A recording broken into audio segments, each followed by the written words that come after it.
Bienvenue dans cette nouvelle édition du 12-15. Voici les titres de l'actualité. Le Premier ministre togolais Komi Selom Klasu appelle à une mutualisation des efforts contre le terrorisme. C'était lors du deuxième forum de Dakar sur la paix et la sécurité en Afrique qui s'est ouvert ce lundi. Ouverture ce mardi à Bata du 3e congrès extraordinaire du Parti démocratique de Guinée équatoriale à l'occasion de désigner son candidat pour la présidentielle de 2016. Et puis le Sénégal salue l'action du DIABA, le groupe intergouvernemental d'action contre le blanchiment d'argent en Afrique de l'Ouest, qui s'est doté d'un nouveau plan stratégique. La seconde édition du Forum sur la paix et la sécurité en Afrique s'est ouverte ce lundi à Dakar. Plus de 800 participants issus du monde politique, économique et intellectuel y prennent part. Une occasion exceptionnelle d'œuvrer au renforcement dans tous ces aspects de la paix, de la sécurité et de la stabilité qui constituent plus que jamais un enjeu majeur pour le développement du continent. On écoute à ce propos le président sénégalais Macky Sall, hôte de ce grand rendez-vous.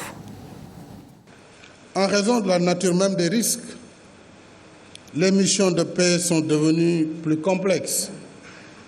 Quand on fait face à des gens surarmés et déterminés, de surcroît, sans foi ni loi, seule une réponse vigoureuse et tout aussi déterminée s'impose. D'où l'importance de mandats adaptés aux circonstances, de règles d'engagement précis et d'équipements adéquats. Si nous ne voulons pas que nos pays soient des cibles faciles, sans moyen de se défendre. L'Afrique doit faire face aux grands défis liés à son développement et à la lutte contre la pauvreté pour mieux affronter le terrorisme. Ce sont les propos de Komi Selom Klasu, Premier ministre togolais, qui participe à cette deuxième édition du Forum international de Dakar sur la paix et la sécurité. Liselsi Akizimana. La pauvreté et le terrorisme sont étroitement liés. Telle est l'analyse du Premier ministre togolais Komi Selom Klasu. Il participe au Forum international de Dakar sur la paix et la sécurité qui a débuté ce lundi 9 novembre 2015 au Sénégal. Lorsque nous analysons le phénomène de la migration aujourd'hui, les gens qui acceptent mourir à la recherche du bien-être, ces mêmes personnes, lorsqu'on leur propose un Eldorado, comme quoi si vous adhérez à telle idéologie, voilà le gain que vous tirez, les gens n'hésitent pas. Et donc, si nous luttons contre la pauvreté, évidemment, il y aura moins de partants pour alimenter ces différents réseaux qui cherchent à déstabiliser nos États. Le forum a réuni plus de 800 personnes venues des Amériques, de l'Europe, de l'Asie et de l'Afrique. Il s'agit notamment de leaders politiques, des experts, des chercheurs ou encore des industriels et des financiers. Un cadre d'échange stratégique afin de lutter efficacement contre le terrorisme, la criminalité et la piraterie maritime sur le continent. Aucun pays à lui seul ne peut se permettre de lutter efficacement contre. Donc certainement, c'est dans un cadre global et nous avons besoin de l'expertise de nos partenaires qui ont de l'expérience, notamment pour ce qui concerne la lutte contre la piraterie.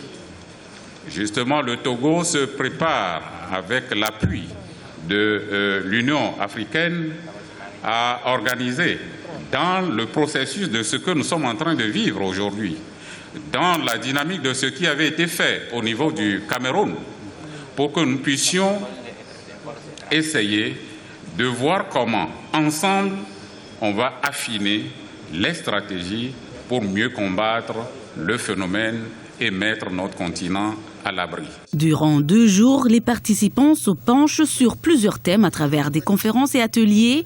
Objectif, analyser les défis majeurs à relever pour instaurer et pérenniser la paix, la sécurité et la stabilité en Afrique.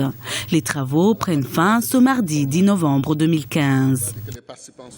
Dans le cadre de la célébration du 3e congrès extraordinaire du Parti démocratique de Guinée équatoriale qui s'ouvre ce mardi à Bata, le parti au pouvoir et ses militants ont multiplié les efforts en vue d'une meilleure organisation. Les détails dans ce reportage de notre correspondant Policarpo et Doumassa. Le Parti démocratique de Guinée équatoriale, le parti au pouvoir, se mobilise pour la tenue du 3e congrès extraordinaire. À l'issue de la célébration du 3e congrès extraordinaire, le président fondateur du PDGE, Teodoro Obiangema Bazoro, multiplie les rencontres avec les membres de son parti. Lors de la dernière réunion du Conseil national dimanche, les teneurs du parti au pouvoir ont fait le point sur les sujets qui seront soumis au congrès. La désignation d'un candidat à l'élection présidentielle de 2016 figure au menu des discussions. Pour le leader du PDGE, la célébration du congrès constitue l'occasion pour analyser les problèmes qui touchent la société équato-guinéenne. El Congreso Nacional Extraordinario es simplemente para volver a revisar. L'organisation du congrès extraordinaire n'est pas seulement pour valider la candidature du président, mais c'est aussi une opportunité pour trouver des solutions aux problèmes nationaux tous ensemble. J'espère qu'avec le programme qui nous a été présenté, on trouvera des solutions. Espero que el programa que se ha presentado encontremos la solution. D'après la présentation du rapport général sur les avancées des travaux de l'organisation du congrès, les militants du PDG ont manifesté leur joie et ils sont optimistes pour la réussite de l'événement. Actuellement, tout a été déjà préparé pour que, à partir du 10, tout soit déjà prêt pour la meilleure organisation. La réussite de ce congrès va être totale, au haut niveau, parce qu'avec toutes les commissions d'organisation, tout ce qu'ils ont pu préparer, je vous assure que ça va être une réussite totale. Depuis sa création en juillet 1986, le Parti démocratique de Guinée équatoriale a organisé 3 congrès extraordinaires. Le premier congrès a eu lieu en 1991, le deuxième en 1997 et le troisième en 2015. Tous ont été organisés à Bata. Après le 50e des Jeux africains, la capitale congolaise accueille les dirigeants des compagnies aériennes du continent. La 47e Assemblée générale de l'Association des compagnies aériennes africaines s'est en effet ouverte ce lundi à Brazzaville en présence du président Denis Sassou Nguesso. Au centre des discussions, l'Open Sky, l'ouverture du ciel, une mesure prise à Yamoussoukro il y a 15 ans, mais qui tarde à entrer en application. Plus de précision avec Thierry Ngongon, notre envoyé spécial à Brazzaville.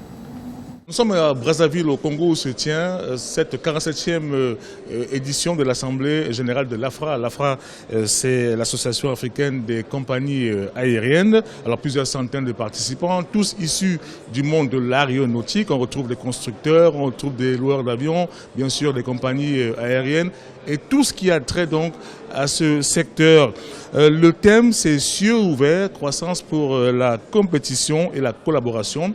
Les assises sont essentiellement axées sur l'ouverture du ciel africain, selon les recommandations prises il y a 15 ans des fameux accords de Yamoussoukro. À ce propos d'ailleurs, on va suivre dans une minute le directeur général d'Askai qui revient sur les avantages d'ouvrir le ciel africain. L'accord de Yamoussoukro qui a été conclu par les chefs d'État il y a 15 ans de cela préconise l'ouverture du ciel africain pour les compagnies africaines pour ce qu'on appelle essentiellement la 5e liberté. La 5e liberté, c'est-à-dire la possibilité de voler, de faire des vols entre différents pays, y compris les escales, en prenant les passagers. C'est-à-dire par exemple une compagnie basée ici au Congo, Brazzaville, pourra prendre des passagers si elle va par exemple vers Togo, Lomé, et puis de Lomé également, elle pourra prendre des passagers et les amener vers par exemple Abidjan, en Côte d'Ivoire. Le Sénégal satisfait de l'action du groupe intergouvernemental d'action contre le blanchiment d'argent en Afrique de l'Ouest. Une action en parfaite phase avec la politique du pays, selon Amadou Ba, ministre sénégalais de l'économie, des finances et du plan. Explication avec Alioune Guindo et Jean-Célestin et Djanguet.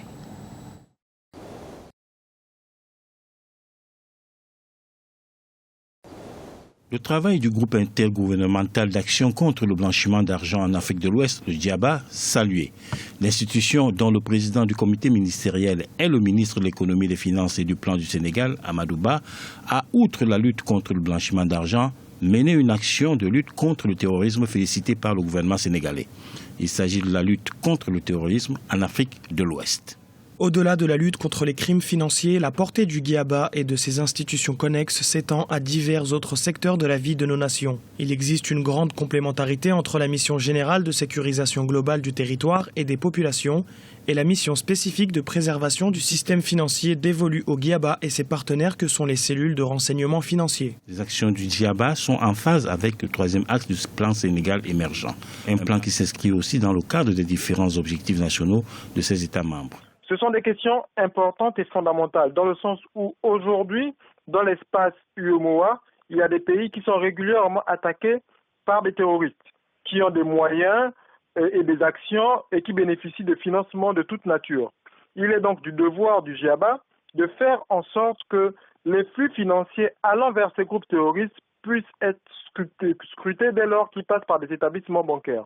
En ce qui concerne la lutte contre le blanchiment d'argent, le GIABA a pour rôle, et l'assure très bien, de faire en sorte que les fonds qui transitent par les banques soient de nature licite. La lutte contre la criminalité à col blanc et contre le terrorisme est une question qui s'inscrit au cœur des préoccupations politiques des États ouest-africains. Le GIABA permet ainsi aux États membres de partager leur expérience sur ces questions fondamentales. C'était le journal de la rédaction. Merci pour votre fidélité. Retrouvez dans un instant une nouvelle édition de l'information sur Africa 24.